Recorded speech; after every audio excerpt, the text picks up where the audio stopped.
Après l'installation de tous les différents organes de l'Assemblée nationale, le professeur Vital Kamerhe, président de cette institution, en compagnie des membres du bureau, a convoqué le jeudi 31 octobre 2024 la toute première réunion de la conférence des présidents pour donner les directives du bureau sur la mission et le mode de fonctionnement attendu de cet organe. Dans son moment de circonstances, le président de l'Assemblée nationale a rappelé aux uns et aux autres la valeur de la confiance leur accordée pour diriger leurs organes respectifs. Le speaker de la Chambre basse du Parlement a insisté sur l'importance de la collaboration et de la cohésion au sein de la conférence des présidents afin d'installer un climat de confiance entre les bureaux et l'Assemblée plénière. Concernant la conduite de la police des débats sur l'examen de la loi des finances 2025, un compromis a été trouvé pour faire intervenir chaque groupe parlementaire dans la limite du temps fixé par la conférence des présidents. La conférence des présidents est, après le bureau, l'organe qui définit la politique de l'Assemblée nationale. Et l'Assemblée nationale, comme organe collégial, trouve dans cet organe le socle de son action.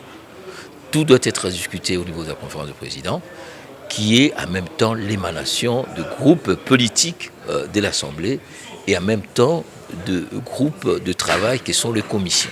Donc c'est autour de la confluence de cet organe que tout se décide pour la conduite de l'Assemblée, sur le plan stratégique de l'action de l'Assemblée, pour l'ensemble de la session, mais aussi pour l'ensemble de la législature.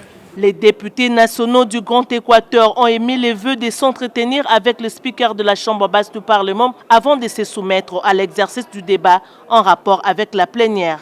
Depuis que Madame la Première ministre avait déposé le projet du budget au niveau de l'Assemblée nationale, les députés du Grand Équateur, sous mon leadership, s'étaient réunis pour examiner les 10 budgets.